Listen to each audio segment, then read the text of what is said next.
अस्सलाम वालेकुम ख़वातीन और हज़रात। हंसते मुस्कुराते फैमिली प्रोग्राम डार और डार्लिंग का मेज़बान खालिद अब्बास डार हाजिर खिदमत है और हमेशा की तरह मेरे साथ मौजूद है आपका मेरा मनपसंद डार्लिंग।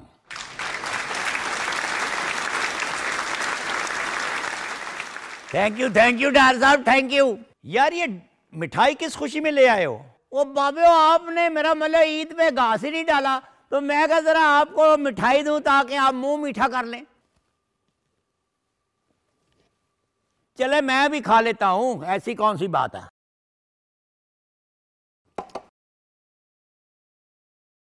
डार साहब आप टेलीफोन क्यों नहीं उठाते थे ईद के दिन? तो यार क्या मैंने फोन पे ईद मिलनी थी?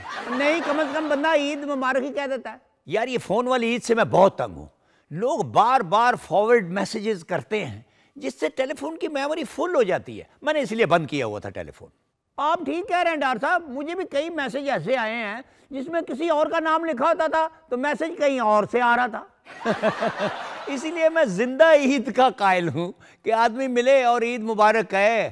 और मेरा मतलब कैसी रही तेरी ईद? बहुत कमाल की ईद हुई है डार साहब। ये जो कहते हैं ना कि बचपन की ईदें बहुत अच्छी होती थी, ये बात मुझे आज तक ठीक नहीं लगी। अच्छा, तो बचपन की ईद अच्छी नहीं लगी तो कौन सी उम्र की ईद अच्छी होती है?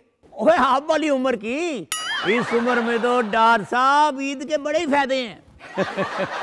कैसे भाई, वो कैसे तूने फायदे निकाल लिए? वो देखे ना डार साहब, जिस उम्र में आप पहुंच गए ना, आप नाने दादे बन गए हैं। ना आपको ईद देनी पड़ती है और ना कोई काम करना पड़ता है, सिर्फ आपका ऑर्डर चलता है घर में। सेवियां हो या कढ़ाई हो, हर चीज आपके सामने आ जाती है। इतनी सारी खूबियां गिनवा रहे हो मुझे? मैं तो फिर बड़ा खुशकिस्मत हूं। मगर एक बात सुन ले बोंगे, जब आदमी नाना या दादा बन जाता है तो अपने बच्चों के बच्चों को ईद देनी पड़ती है। अच्छा जी, ये तो मैंने सोचा ही नहीं।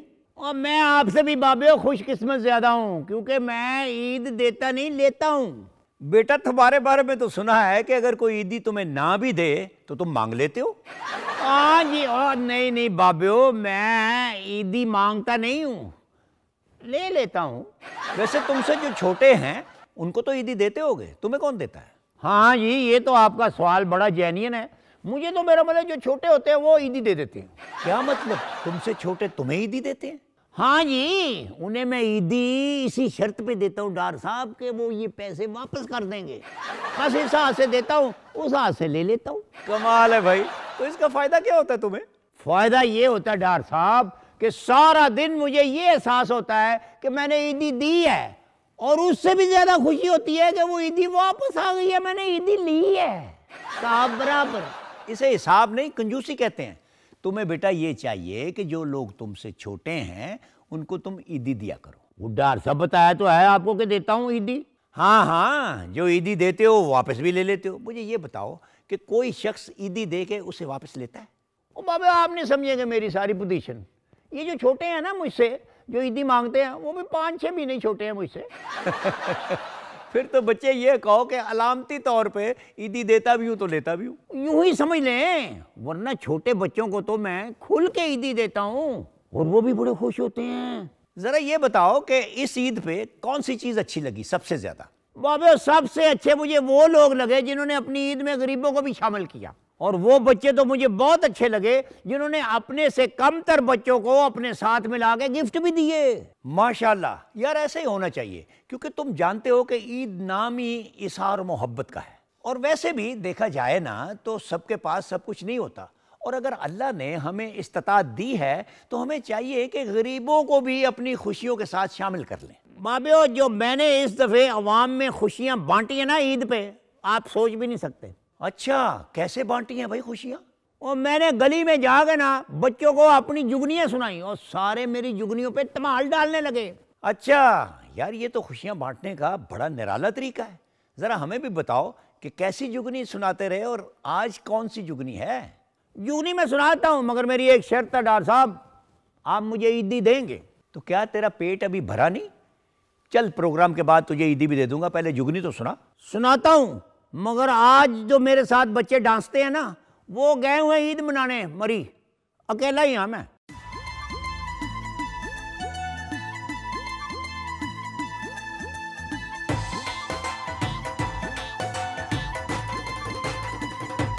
वेखे ऑल वर्ल्ड सरकार, वीटीवी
नाज़रीन, वक्फा हुआ चाहता है, मिलते हैं इस वक्फे के बाद।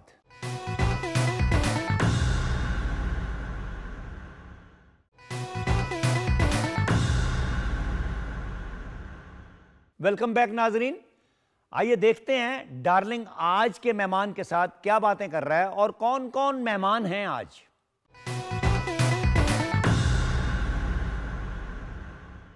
नाज़रीन, आज मेरे यहाँ जो मेहमान हैं, वादा तो ईद के दिन का था कि ये मेरे यहाँ आएंगे, मगर इन्होंने आज का दिन चुना। अल्लाह इनको और ढेर सारी मसरूफियत दे। तो बात करते हैं रूबी अनम जी से। अस्सलामु अलैकुम जी। रूबी जी, आपकी बड़ी मोहब्बत, आपको अल्लाह और कामयाबियाँ दे।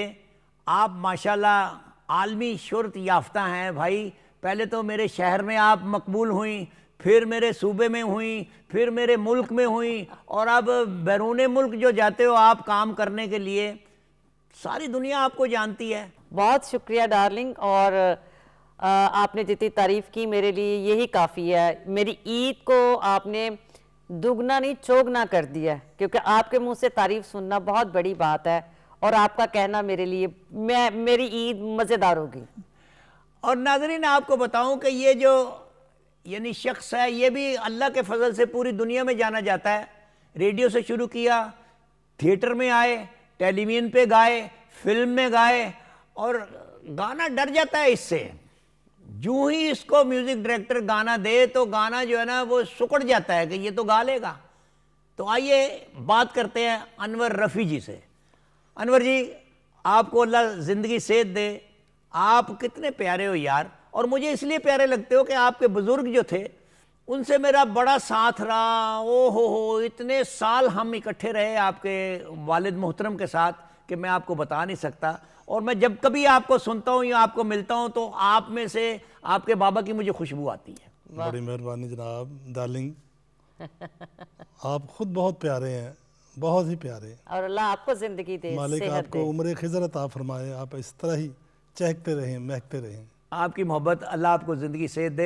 मैंने तो टेलीफोन पे आपको यानी रिक्वेस्ट की थी, तो आपने मेरी रिक्वेस्ट मान ली और आप तशरीफ़ ले आए। आप मेरे लिए काबिल एहतराम हैं और सीनियर हैं, और आपका कहा मेरे लिए सर आँखों पे। बड़ी मेहरबानी। रूबी जी, ज़रा ये बताइए कि थिएटर पे जब आई आप, तो बात करने लगा हूँ मैं, मेरा मतलब है काफ़ी साल पहले की जी। तो आप तो 9वीं में पढ़ती थी, बच्ची सी थी जी। मगर चेहरा ऐसा ही था, अच्छा। इतना ही मासूम था।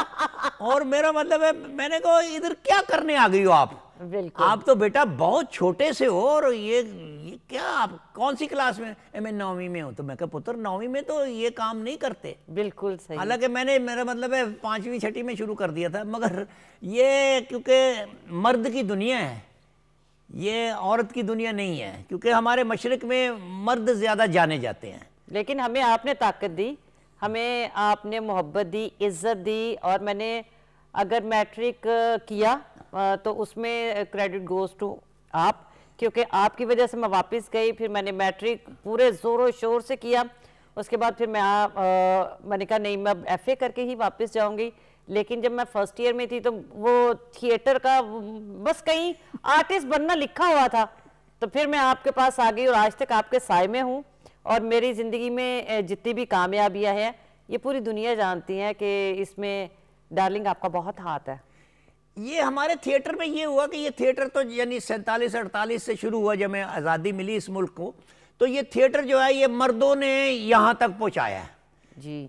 थिएटर में आज तक यानी लड़की का वो मकाम नहीं था जो आप लड़कियों ने दिया जी। यानी एक वक्त था कि ये आदमी का थिएटर था जी। तो आपके आने के बाद ये औरत का थिएटर हो गया। ये लोग आपको देखने आते थे। ये आपकी वजह से, क्योंकि ये कॉन्फिडेंस और ये जो मुझे थोड़ा सा डिफरेंट जो मैंने काम किया, मुझे याद है कि आप मुझे कहते थे कि तेन हूं ना बच्ची का रोल दे सकने, ना हीरोइन का ते ना माँ का।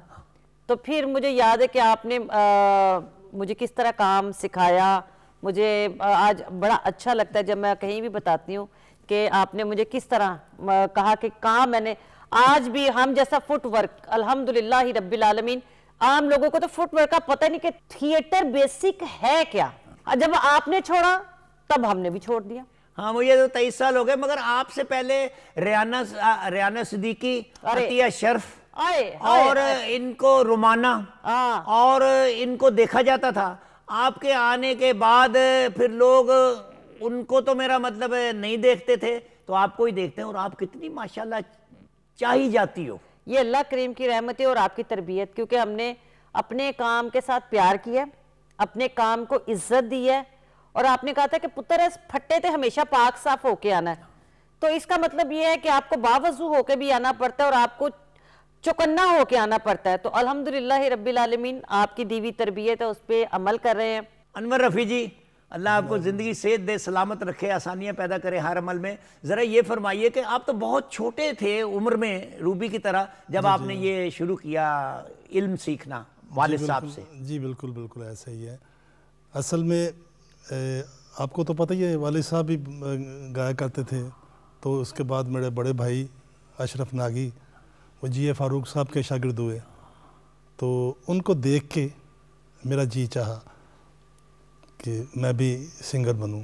ये जी ए फारूक साहब जो थे ना, ये भी आलिम थे इस मौसीकी के। जी बिल्कुल, जैसे फिरोज निजामी साहब थे। जी बिल्कुल। इन्होंने, मेरा मतलब है, सबसे पहले जो 14 जमात पास करते हैं ना बच्चे, जिसको ग्रेजुएशन कहते हैं, जी जी। तो जो आदमी मौसीकी में बीए करना चाहता था उसको 12 राग आने चाहिए थे। उस वक्त इन्होंने कोर्स बनाया था। जी जी, तो अब तो म्यूजिकोलॉजी भी होती है, लोग 16 जमातें भी करते हैं मौसीकी में। जी जी। तो पढ़ तो लेते हैं मगर काम अंदाजे से ही करते हैं। बस ये काम वही होता है जो आदमी करे, तो पढ़ाई से ये सारा कुछ नहीं आता। क्योंकि प्रैक्टिकली पहले सबसे पहले ये ना पढ़ के नहीं आता, क्योंकि पढ़ के मेरे पास भी काफ़ी सारे शागिर्द आए और मैंने उनको ट्रेन भी किया है। तो बेसिकली मैं पहले इंजीनियर हूँ, इलेक्ट्रिकल इंजीनियर। तो मेरे पास भी जो शागिर्द उस वक़्त आते थे तो वो भी ऐसे ही था, पॉलिटेक्निकल कॉलेज में पढ़ते थे। उसके बाद फिर उनको एक सुई में धागा भी डालना नहीं आता था, तो वो भी सीखते थे मेरे पास आके।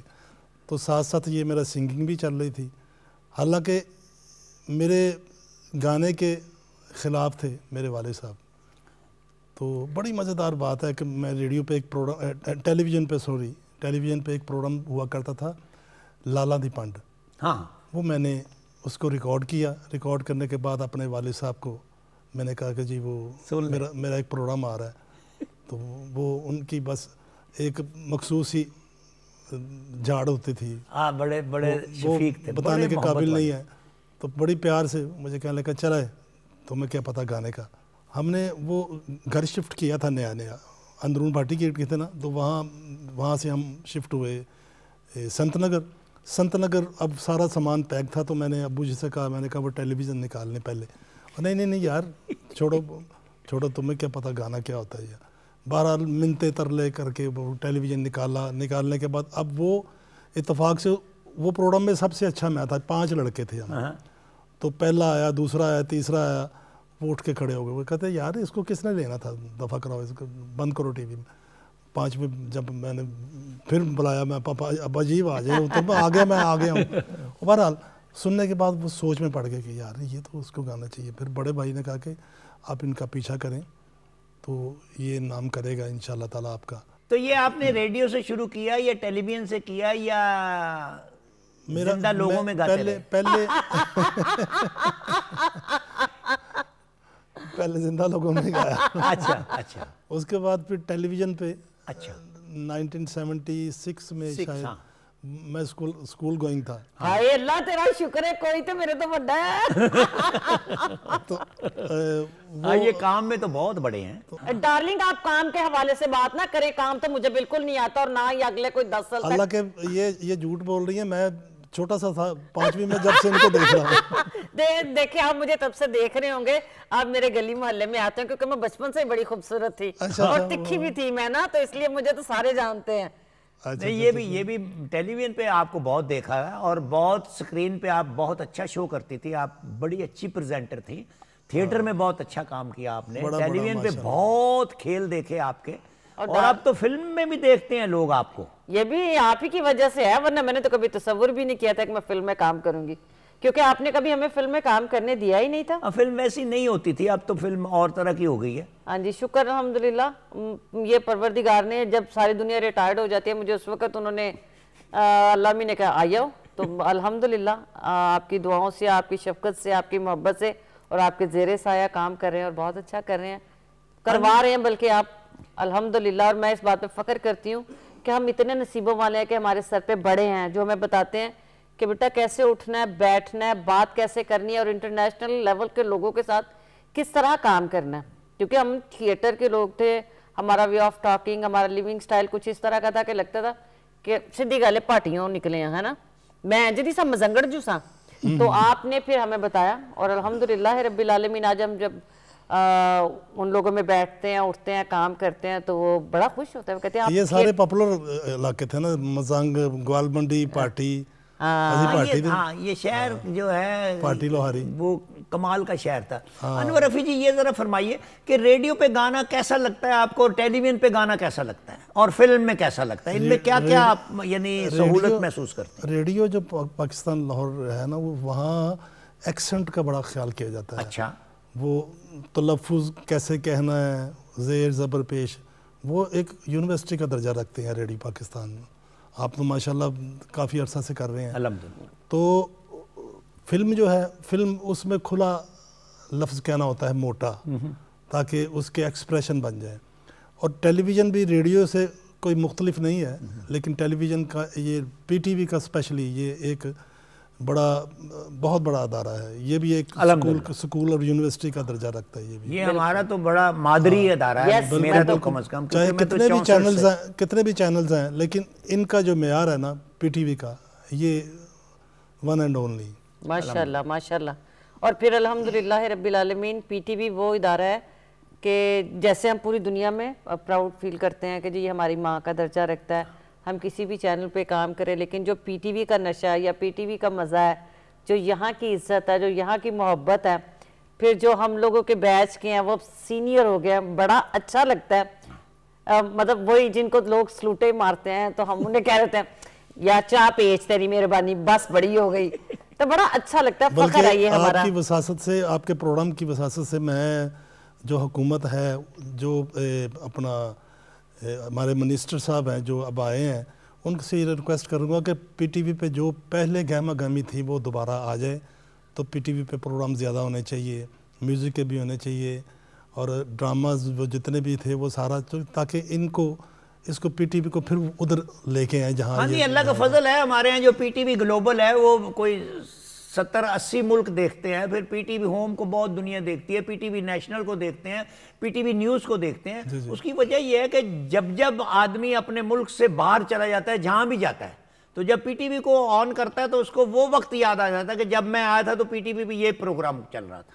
जैसे मैं ये अब डार और डार्लिंग कर रहा हूँ, तो जो आदमी मुझे टेलीफोन करता है, वो डार साहब जब मैं 76 में इधर आया था ना न्यूयॉर्क में, तो आपका छानबूरा चल रहा था। डार साहब जब मैं इधर आया था ना जी इस मुल्क में, तो उस वक्त आपका जरोके चल रहा था। वो जी मैं आपको क्या बताऊं, जजीरे के बाद आज मैंने आपको देखा है, मैं तो इधर बहुत मसरूफ। तो लोग जो हैं अपने आप को रिवाइंड कर लेते हैं। रेडियो पे आपने एक गजल गाई थी, जो पहली गजल गाई आपने। जी जी, रूही कुंजाई साहब की गजल थी। हाँ, वो जरा चिखाएं जरा वो नाज़रीन को। पहली ही गजल जो है ना वो अल्हम्दुलिल्लाह वो बहुत पूरी दुनिया ने सुनी, पूरी दुनिया बहुत, रेडियो वाले बहुत, मेरा मतलब ढेर सारा उसको लगाते रहे, बहुत चली वो, यानी हर कान तक पहुंची। जी अल्हम्दुलिल्लाह। जरा नाज़रीन को मैं जरूर। कौन जाने तेरे मेरे कितने प्यारे ख्वाब हैं, चांद सूरज प्यार अपना और तारे ख्वाब हैं, कौन जाने तेरे मेरे कितने प्यारे ख्वाब हैं। वाह वाह वाह, ये माशाल्लाह बड़ी मकबूल हुई है। हाँ, बड़ी मकबूल हुई, बहुत अच्छा। तो ये फिल्म में जो पहला गाना था कौन सा था आपका? फिल्म थी मेरी एक तेरे घर के सामने। हाँ, ज़फ़र शबाब साहब उसके अपना डायरेक्टर भी थे और प्रोड्यूसर भी थे। अशरफ साहब मौसीकी उनकी थी, अशरफ साहब की, और रियाजुर रहमान सागर साहब की वो कहानी लिखी हुई थी और गाने भी उन्हीं के थे। ये भी एक क्या गाना था, कौन सा?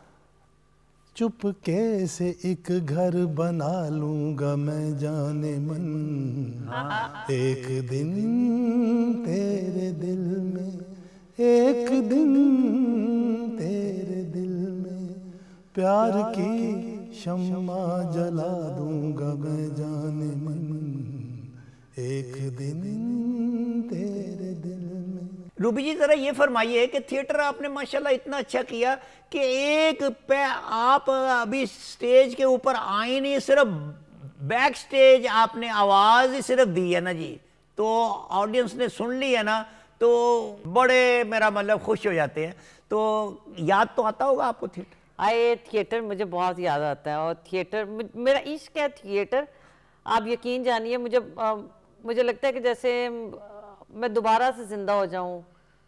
वो टाइम अब वो लम्हे वो याद तो आते हैं, लेकिन अब मैंने ज़्यादा रेडियो की तरफ ज़्यादा फोकस किया हुआ है आजकल। तो ये ज़रा बताइए कि ये जो फिल्म करने लग गई हो आप, यानी इंटरनेशनल लेवल पे, जो आपकी 3-4 फिल्में मैंने देखी और सुना भी, और बहुत लोग पसंद करते हैं, बड़े खुश होते हैं आपको देख के उन फिल्मों में। ये भी देखें डार्लिंग, मैं कभी सोच भी नहीं सकती कि मैं फिल्म में काम करूंगी और फिर मैं ये भी नहीं सोच सकती कि मैं फिल्म में काम करूंगी और लोग उसको पसंद करेंगे। हाँ, बहुत करते हैं। ये मैं इतनी हैरान हूँ जब मुझे खवातीन या कोई लोग कहते हैं या क्या बात है जी, मैं कहती हूँ जी बहुत शुक्रिया, और मैं बाद में ये सोचती हूँ ये सब अल्लाह की रहमत, मेरे माँ बाप की दुआएं, और मैंने जो आपको, अपने सीनियर्स को आपकी इज्जत, कदर, मोहब्बत की है, ये अल्लाह वो मुझे रिटर्न में दे रहा है। मगर ये है कि ये मेरा मुल्क जो है, अल्लाह सलामत रखे इसे, इसमें तो आप मकबूल हैं, इसमें तो लोग आपको प्यार करते हैं। अब जिस मुल्क में आपकी वो फिल्म जाती है ना,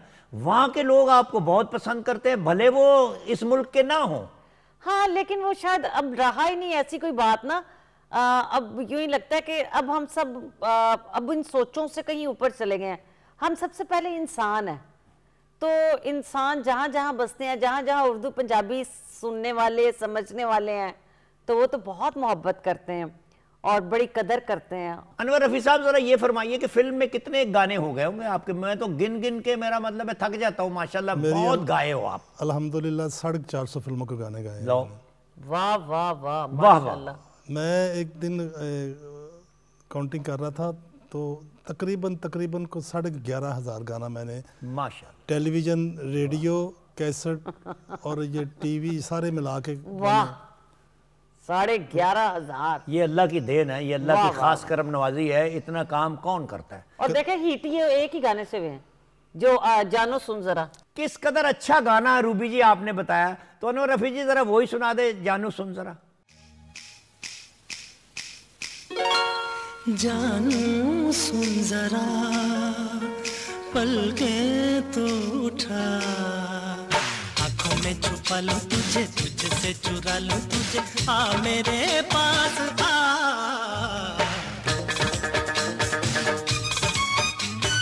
जानू सुन जरा, पलके तो उठा, आंखों में छुपा लूं तुझे, तुझसे चुरा लूं तुझे, आ मेरे पास आ। जानू सुन जरा।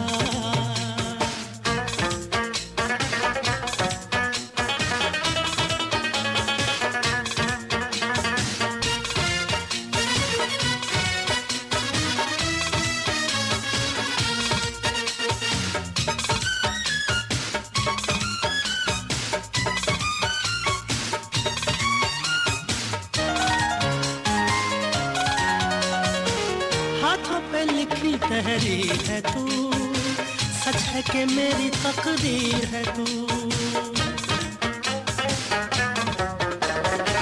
हाथों पे लिखी तहरीर है तू, सच है कि मेरी तकदीर है तू, तेरा एहसान है मेरी जान, तूने ही की मेरे ख्वाबों की दुनिया जवां, सांसों में रचा लूं तुझे, तुझसे चुरा लूं तुझे, आ मेरे पास आ।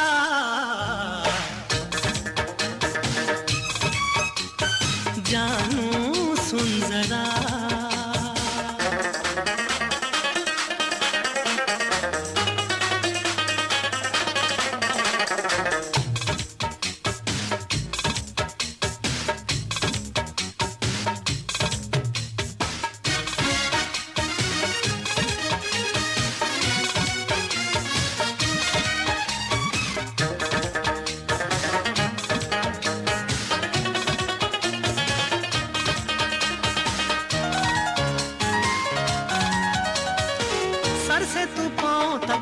प्यार है, हुस्न का तू शाहकार है।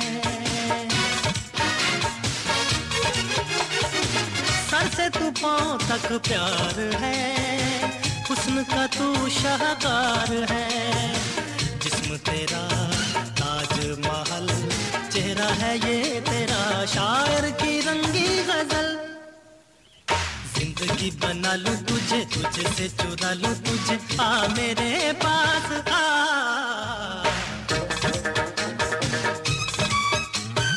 जानू सुन जरा, पलकें तो उठा, आंखों में छुपा लूं तुझे, तुझसे चुरा लूं तुझे, आ मेरे पास आ। जानू सुन जरा। नाज़रीन, वक्फा किए देते हैं। रूबी अनम और अनवर रफ़ी यहाँ पे मौजूद हैं। इंशाल्लाह ताला बातें होती रहेंगी। मिलते हैं इस वक्फे के बाद।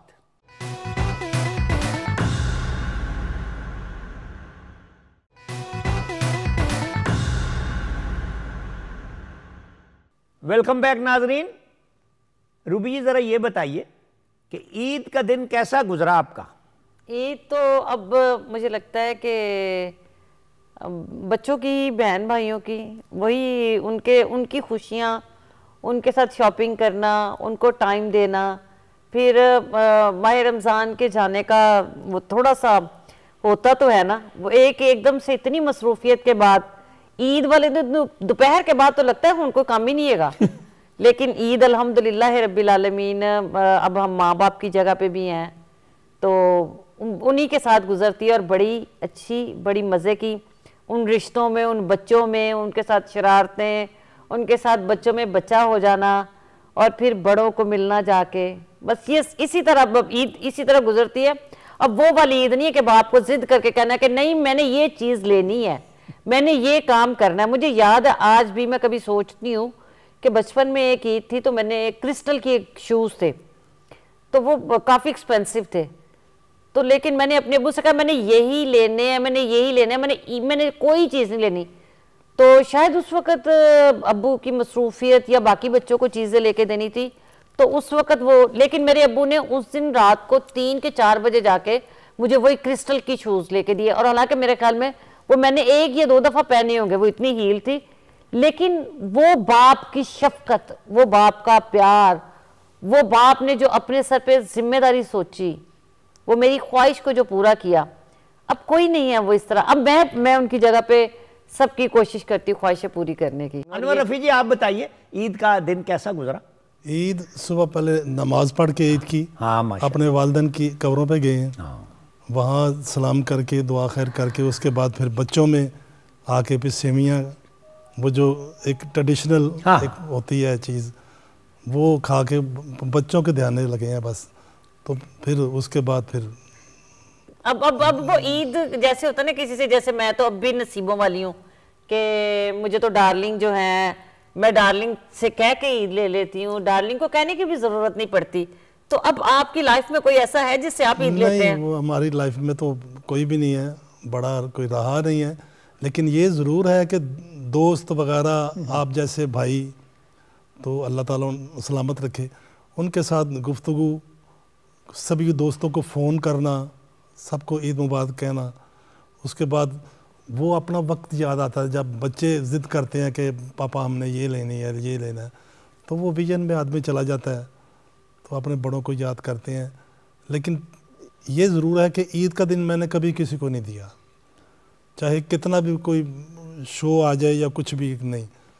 तो उसके बाद इन्होंने कितने कॉन्फिडेंस से ये बात कर दी। डार्लिंग, आप देखें कि आपने अपनी ज़िंदगी के कितने साल ईद के, 17 साल कराची जाता रहा, 34 प्ले किए, मीठी ईद फीकी ईद।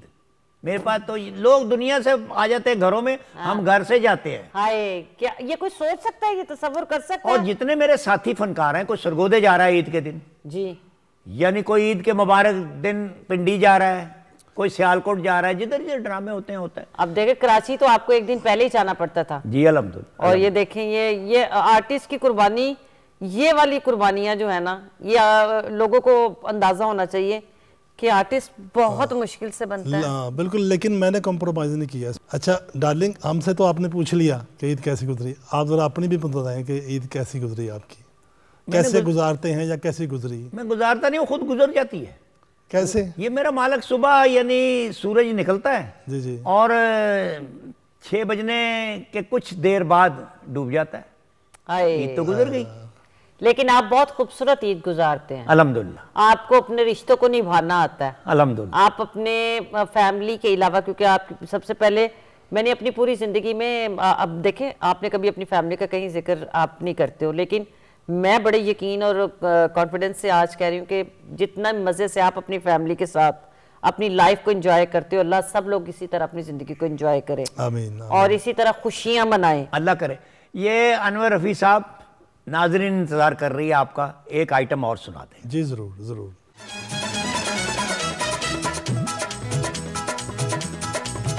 हो जी हो,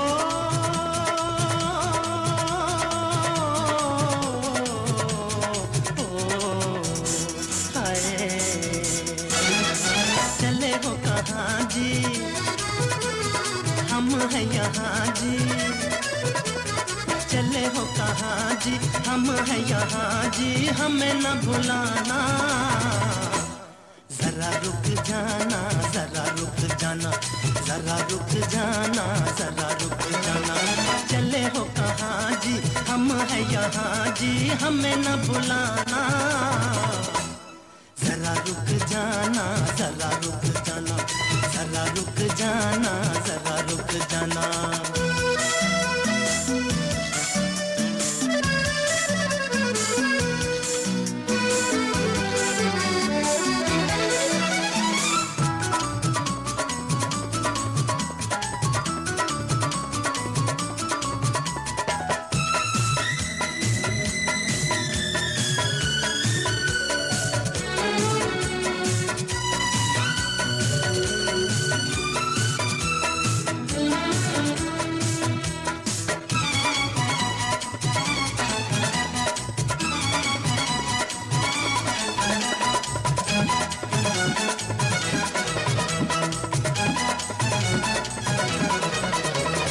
ऐसे ना देखो हमें नाराज नजरों से तुम, जब चाहो मर जाएंगे एक मुस्कुराहट पे हम,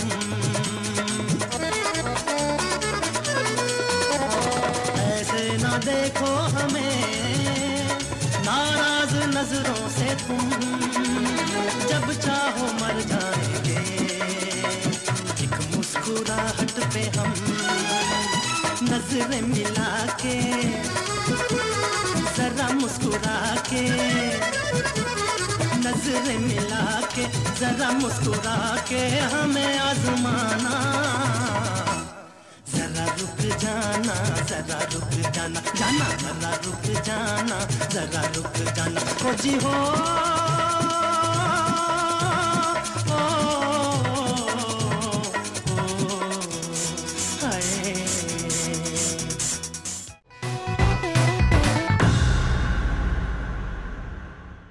बढ़ते हैं याद माजी की जानिब और डार्लिंग से पूछते हैं कि वो फनकारों के साथ, अपने साथियों के साथ कैसे ईद मनाया करता था। वो बाबियो, मैं आपको बताता हूँ कि हमारे स्टेज के जितने साथी थे ना फनकार, ईद वाले दिन मेरा मतलब है आम कपड़े तो मेरा मतलब पहनते ही है ना, उस दिन ज़रा अच्छे कपड़े पहनते थे, जो ड्रामे में पहनने होते थे ना वो उधर ही होते थे, मगर घर से अच्छे कपड़े पहन के आते थे, जो नमाज पढ़ते हैं ना वो वही कपड़ों के साथ आ जाते थे। डार्लिंग ये तो बताओ कि जब तू रेडियो पे होता था तो कैसी ईदें होती थी? रेडियो की ईद तो मैं आपको बता नहीं सकता, मैंने तो, मेरा मकसद है भाई कोई 100 के करीब ईद मुझे याद है। अब आपको अगर मैं बताऊंगा तो पूरा हफ्ता लग जाएगा उन ईदों के बारे में, आप सुनते सुनते थक जाएंगे। बड़ी आला ईद होती थी। एक मेरा मतलब है ऐसे लगता था कि फैमिली है सारी, और ईद को चाहे जिसका प्रोग्राम होता था या नहीं भी होता था वो भी आता था ईद मिलने के लिए। बहुत अच्छा होता था, क्योंकि मैं तो बहुत 10-12 साल का था जब रेडियो पे पहली दफ़े गया हूँ, तो अल्लाह का फजल है, मेरा मतलब है इस ईद तक हम उधर ही रहे हैं, हर ईद पे इकट्ठे हो जाते हैं। और एक दूसरे से पूछते हैं तुम्हारी ईद कैसे गुजरी, तुम्हारी कैसे गुजरी, तुमने बताई नहीं यार कैसी गुजरी। तो बस ऐसे ही एक दूसरे के साथ मेरा मतलब है सारा दिन गुजर जाता है। यार ज़रा ये तो बताओ कि ईद के रोज़ थिएटर में 2 शो भी होते हैं। क्या ईद के दिन जब आप लोग थिएटर करते हो 2 शो, तो घर वाले क्या कुछ नहीं कहते? और फिर 2 शो जो होते हैं ईद को, इन ईद के दिनों में ज़्यादा पब्लिक कैसे आ जाती है? वो मैं आपको बता नहीं सकता डार साहब। मैं 2 शो जो ईद को होते हैं ना, टरू को भी 2 शो, मरू को भी 2 शो, यानी वो 3 दिन जो होता है ना 2-2 शो होते हैं। क्योंकि सबके पास मेरा मतलब है एक तो फुर्सत होती है, छुट्टियां होती हैं, फिर पैसे भी होते हैं, फिर ईदियाँ मिली होती हैं, और जिन जिन को ईदियाँ मिली होती हैं ना वो टिकट खर्च के तो हमारे 5-6 शो 7 जो है ना बहुत अच्छे लगते हैं और आते हैं लोग देखने के लिए। और फिर रात को ये होता है कि जितने आर्टिस्ट होते हैं ना वो घर से कोई ना कोई डिश ले आते हैं। कोई सेवियाँ पकी हुई ले आता है, कोई मेरा मतलब है शीरमाल उन्होंने खाए होते हैं वो ले आते हैं, कोई दास कुलचा ले आते हैं, और कोई लौंचड़े ले आते हैं उस दिन खाने के लिए, और कईयों ने मेरा मतलब घर पे मुर्ग चने पकाए होते हैं वो ले आते हैं। जो जो डिश पकी हो वो सारे रात को बैठ के तो आर्टिस्ट खाते हैं। ज़रा ये बताओ कि जब थिएटर करने ईद के रोज़ जाया करते थे तुम, तो फैमिली कोई शिकवा नहीं करती थी? ओए होए डॉक्टर साहब क्या बात की आपने। दुनिया में जो आदमी भी घर से बाहर है ना, मसलन कुवैत में है, दुबई में है, लंदन में है, जर्मनी में है, और नॉर्वे है, स्वीडन है, डेनमार्क है, जिधर भी है, मुल्क से दूर भी है ना, ईद को वो बच्चों में इकट्ठा हो जाता है। मगर ये जो थिएटर के आर्टिस्ट हैं ना जी, जो ड्रामे वाले हैं, उन्होंने जब ईद के दिन 2 शो करने हो ना, किसी ने सरगोदे करना है, किसी ने मेरा मतलब है अटक जाके करना है, किसी ने पिंडी में करना है, किसी ने मेरा मतलब है मुल्तान करना है, और किसी ने कराची करना है, वो ईद के मुबारक दिन से जाते हैं वहाँ पे। कितनी हिम्मत है उनकी, मैं डॉक्टर साहब आपको बता नहीं सकता। 17 साल 30-32 ड्रामे मैंने कराची में किए। यहाँ से मैं कराची जाता था, लाहौर से ड्रामा करता था। उसकी वजह यह है कि मेरे बच्चों जैसे थे ना, जो उमर शरीफ, उसका ड्रामा होता था, मीठी ईद पे करना पड़ता था, फीकी ईद पे करना पड़ता था, मुइन का कोई ड्रामा होता था। अल्लाह उनको दर्जात बुलंद करके जन्नत में रखे दोनों को, दोनों बड़े प्यारे थे। फिर फुरकान हैदर मेरा दोस्त है, वो मेरा डायरेक्टर है, वो हर ईद पे मुझे बुला लेते थे कि आप आ जाओ यार। तो पंजाब से मैं अकेला ही जाता था, अल्लाह का फजल है मेरा था। 30-35 ड्रामे मैंने किया, 16-17 साल जाता रहा हूँ। मगर घर वालों ने क्या कहना है, उनको ईदी दे जाता था, और मजबूरी है, मेरा काम जो ऐसा हुआ। और फिर तल्लकात जो है ना डॉक्टर साहब आर्टिस्टों के, ये अब बिल्कुल बहन भाइयों जैसे अपना तल्लकात होते हैं, किसी को ना नहीं कर सकते। आप क्या बताऊं मैं आपको नहीं अंदाज़ा। तो ये जो फनकार होते हैं अपने से जूनियर फनकारों को ईदी देते हैं? हाँ, ये मेरा मतलब हमारे यहाँ ये होता है कि जो मेरा सीनियर आर्टिस्ट है ना जी, जो पहले के मतलब है, वो अपने बच्चे जो आते हैं ना जी नए नए, उनको ईदियाँ देते हैं सब। अपने छोटे जितने भी हैं उनको सबको ईदी मिलती है। फिर जो स्टेज मैनेजर होता है उसको, असिस्टेंट को, डायरेक्टर को, फिर अपना राइटर को, जो जो मेरा मतलब हमारे उधर होता है आले दुआले, जो गिरदो नवा में होता है ना, जो उसको ईदी देते हैं, जो मतलब सीनियर आर्टिस्ट होते हैं। नाजरीन, याद माजी में डार्लिंग अपनी ईदों के बारे में बता रहे थे। अब बढ़ते हैं अगले सेगमेंट कसौटी की जानिब।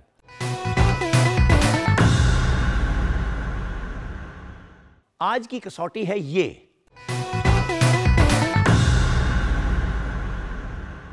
डार्लिंग एक बात मैं तुझे बताऊं कि अगर आज के कसौटी बूझते हुए तेरे पसीने ना निकल आए तो मेरा नाम बदल देना। और डॉक्टर साहब क्या बात कर रहे हैं, आपकी ये खाम ख्याली है। मैं कसौटी के आलमी मुकाबले जीत चुका हूं। वाह, जरा ये तो बता बेटा, ये आलमी मुकाबले हुए कहाँ थे? और शालमी में। तो ये क्या है ना भाई, शालमी मुकाबला तूने किया है बस। और आप जो मर्जी कहें, शालमी में भी तो आलमी आता है ना बड़े जोर से। अच्छा जरा ये बताएं कि जिस चीज का आप पूछ रहे हैं वो शख्सियत है या कोई जगह है या कोई इमारत है? मेरे प्यारे डार्लिंग, सीधा सीधा बता दूं, ये एक फल है, कोई शख्सियत नहीं है और ना कोई ऐसी जगह है। वाह डॉक्टर साहब, आधी कसौटी तो आपने इधर ही खोल दी। देखिए, मैंने नहीं पूछा था, आपने खुद ही बताया। हाँ हाँ, बेफिक्र रहो, मैं इससे भी ज्यादा बताऊंगा, और मेरा बड़ा एतमाद है इस बात पे कि तू कसौटी बूझ नहीं पाएगा आज। लो अभी मैं आपको साबित कर दूंगा। आप जरा ये बताएं कि जिस फल का आपने पूछा है वो खट्टा है या मीठा? बड़ा मीठा होता है ये फल। Very good. जरा ये फरमाइए कि इसको छील के खाया जाता है कि काट के? ना छील कर और ना काट कर। न छील कर न काट कर। अच्छा, मतलब अगर डायरेक्ट खाया जाता। वो बेर का पूछा है आपने। गलत, मैंने बेर का नहीं पूछा। ओके, चलें बताएं कि इसमें गुठली होती है या नहीं होती? बेटा ना इसके अंदर गुठली होती है और ना बाहर छिलका। न छिलका ते ना गुठली। आपने फल का ही पूछा ना? हाँ, फल का पूछा है। और ये ऐसा फल है जो किस्मत संवार देता है और हालात बदल देता है। फल हालात बदल देता है? ये किस मौसम में मिलता है? भाई साहब, हर मौसम में मिलता है, हर मुल्क में मिलता है, हर जगह पे मिलता है। वो टमाटर का पूछा, टमाटर का। यकीनन बिल्कुल गलत है ये भी। क्यों नहीं जी, टमाटर में गुठली भी नहीं होती, छिलका खाया भी जाता है, हर मुल्क में, हर मौसम में, हर जगह पे मिल जाता है। अच्छा चल एक हिंट दे देता हूं। बिल्कुल मामूली सा इशारा है कि जिस फल का मैंने पूछा है वो बाजार में नहीं मिलता। बाजार में नहीं मिलता तो क्या मेडिकल स्टोर पे मिलता है? तो क्या बातें कर रहे हैं डॉक्टर साहब आप? बस यूं समझ लो कि वो फल है ही ऐसा। लेकिन भाभीओ, अगर बाजार से ये फल नहीं मिलता तो फिर कहां से मिलता होगा? ओ, जंगली फल हुआ ना। हाँ, तो आप लीमू का पूछ रहे, लीमू का। तो क्या लीमू बाजार में नहीं मिलता? वो ऐसे कैसे हो सकता है डॉक्टर साहब कि फल मीठा भी हो और बाजार से भी ना मिलता हो? ये क्या बात हुई? इसीलिए तो कहा था कि आज की कसौटी जो है तेरे पसीने निकालेगी। वाह, खैर ऐसी भी कोई बात नहीं। चलें एक और बात बता दें कि जिस फल का आप पूछ रहे हैं इसकी कीमत कितनी एक होती है? कोई कीमत नहीं होती, बिल्कुल फ्री। ये है कि जरा इंतजार करना पड़ता है। हैं? यानी बिल्कुल फ्री? और क्या डॉक्टर साहब मेरे दिमाग की लस्सी बना रहे हैं आप। फ्री तो अपना बुखार भी नहीं कोई देता, आप फल फ्री दे रहे हैं। यार क्या बात हुई है? हार गए हो ना? बता दो। इतना आसान जवाब है, मैं तुझे बता नहीं सकता। डॉक्टर साहब आपके तो मेरे तल्लुकात भी हैं, चले बता दें, समझे कि मैं हार गया। मगर एक बात बताएं, ये जो अजीब सा फल आप बता रहे हैं ये कौन सा होगा? जिस फल का मैं पूछ रहा हूं वो सबर का फल है। बाबे आप बड़ी शय हैं। मैं भी अगर सब्र करता तो शायद बूझ ही लेता। ऐसा ही होता है बच्चे। ख़वातीन व हज़रात, वक्फा किए देते हैं, मिलते हैं इस वक्फे के बाद।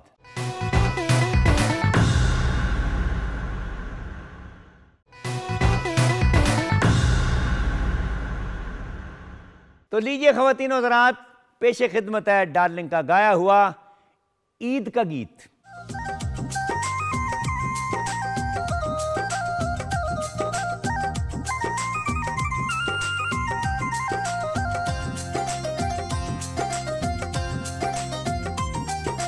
चंद दे सामने आ गया, डार्लिंग दे सामने आ गया। मैं दोवां तो सदके जावां, सोहणियो बेलियो ईद मुबारक, सोहणियो ईद मुबारक। पीटीवी ने रंग जमा लिया, डार्लिंग ने भी मेला ला लिया। मैं दोवां तो सदके जावां, यार साहब बाबे ओ खैर मुबारक, बाबे ओ खैर मुबारक।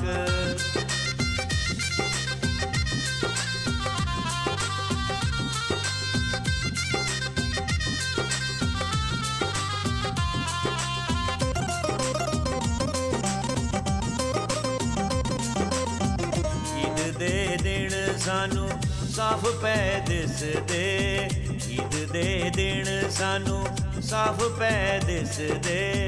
लोकी सारे डार्लिंग वेख दे ते हस दे, हाय वेख दे ते हस दे। देख लो जी तुसी सारे रंग ईद ने बखारे, सारे लगदे न प्यारे। मैं एहो करां दुआवां बाबे ओ ईद मुबारक, सोहणियो खैर मुबारक।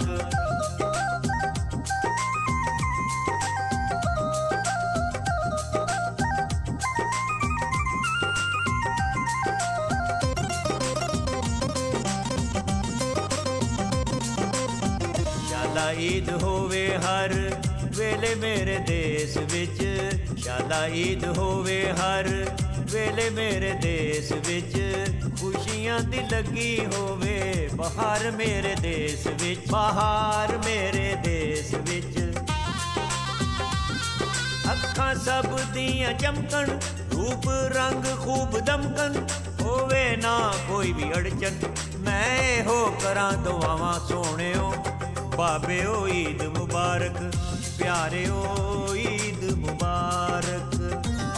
चंद चंद दे सामने आ गया, डार्लिंग दे सामने आ गया, मैं दोवां तो सदके जावां, सोहणियो बेलियो ईद मुबारक, सोहणियो ईद मुबारक।